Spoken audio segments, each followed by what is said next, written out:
Hi, everybody. Welcome back to part 14 of The Monster I Married.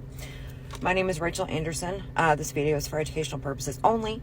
This is my own personal lived experience that I'm going to be sharing with you about how I found out that my husband, Andrew, is and has always been an absolute monster.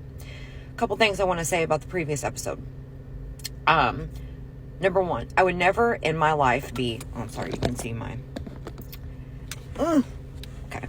I don't want my husband, who's weird and stalkish and all of the things, to see my temporary tag. So anyway, what was I going to say? I would never ever be so flippant or dismissive about someone's mental health, which is why I am still so angry about my husband saying that he was struggling with his mental health as an excuse for his behavior and his lack of participation. Everyone who knows me knows how serious that is to me. Everyone who knows me knows that mental health is the number one priority in my household. So what my husband wanted was the attention. He would not speak to any professional. I gave him the resources, any professional. He would not speak to our marriage counselor, who tried to set up sessions with him in private. The only thing he wanted to do was post, random stuff on the internet to get that attention, right? When men struggle with their mental health, videos or memes or whatever, right? Because he wanted certain people to reach out to him. Performative. Not people like my mom was like, hey, what's going on with you? He didn't want my friends and family or me or whatever. He wanted women.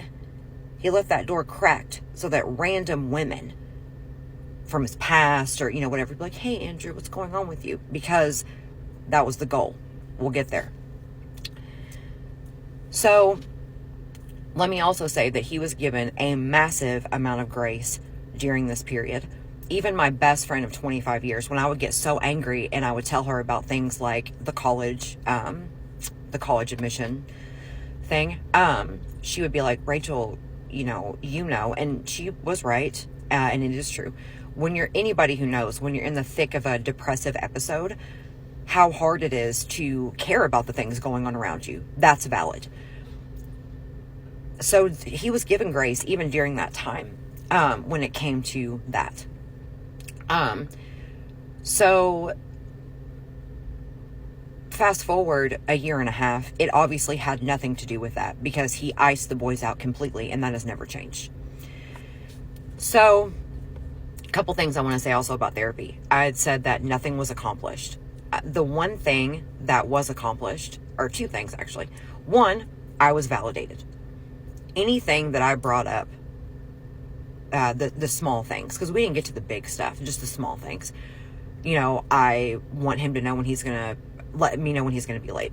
Okay, well, Andrew, can we make a plan to, let's say if we're going to be more than 20 minutes late, to send Rachel a text, let her know. And I would be like, no, I'm not asking him to let me know if he's going to be 20 minutes late. I'm asking him to let me know if he's going to be 2 hours late, right? And he'd be like, oh, well, yeah, definitely. That's, she's your wife. Or let me know if he's not coming home, because he started doing that shit. Oh, yeah, I was being validated. This professional was telling me that I, in fact, was not crazy for the things that I was asking. It was less than bare minimum because I'm your wife. I'm not being crazy. I'm not being controlling. You're lying and you're gaslighting the fuck out of me. So he didn't like that.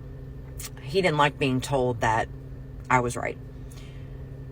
So that was one thing. And I remember him being like, it's his job to, make both of us feel like we're validated and whatever, which, yeah, it is. However, the things that I was asking for were less than bare minimum. The other thing that was accomplished that I found out was that my husband had absolutely no intention of bettering himself or any of that. Our very first session together, somehow it got brought up where our therapist basically said, you both need individual therapy, because if you don't do the work on yourselves, then couples therapy will get you nowhere, right? And I was like, oh yeah, I've already started seeing someone. And my husband was like, I don't need therapy. Now, That man needs therapy more than anyone I've ever met in my entire life. Full stop.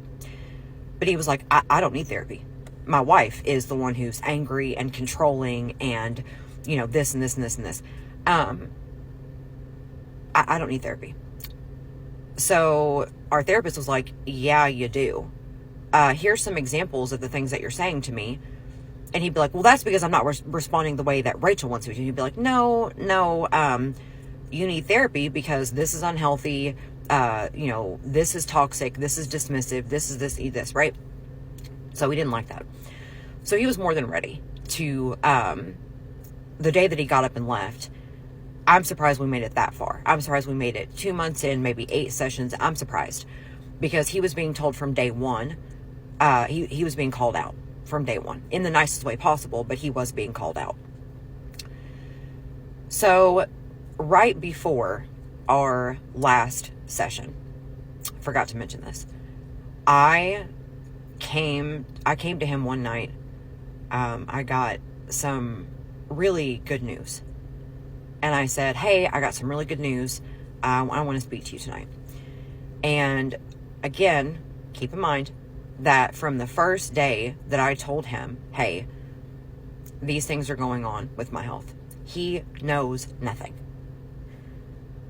My friends, shout out to you guys. My friends have been going with me to appointments. My mom had been changed to my emergency contact and had been speaking with my doctors, about questions and such, because my husband had completely drawn back. That was humiliating, having to change everyone knew that I had a husband, and then I was changing my emergency contact to my mother. That was humiliating. Anyway, so I was so excited to talk to him about it. I'll never forget it. And he gets home that night. I said, I'll make dinner. Let me know what time you're going to be home. He shows up hours after he says he's going to. And he's walking around the room, and I'm like, can you sit down? He sat at the edge of the bed facing away from me and was like, basically, say what you need to say. Just totally. So now I'm deflated. So being a smart ass, I say, because I'm so hurt, I say, well, I thought you would like to know that, what I think I said specifically, I guess I thought you would want to know that I'm not going to die, is what I said, or some such. And he goes, I saw his shoulders, and he goes, I knew you weren't going to die. And I said, what? You didn't know anything. Like, you've known nothing at all. You have no idea where I've been, what I've been told, and I had previously, when we had planned to sit down and discuss it, I had brought all this paperwork for him, anyway. And he said, I knew you weren't going to die. Something like, I had faith or something like that, but it was performative. It was like he was just saying words. He was like, oh, I had faith that you weren't going to die. So I'm like, huh? So he walks downstairs and I follow him, and I'm like, what? And that's when he says, Rachel, if you thought that something was seriously wrong with you, you would have, and he goes down the list, you would have been spending more time with the boys. You would have told your mom this. You would have done this. And I said, I have done all of those things. You've not been here. I've done literally every single thing that you've listed. You've not been here for months. How would you know? What I find out that day is that every accusation with my husband is a confession. Go to the next part.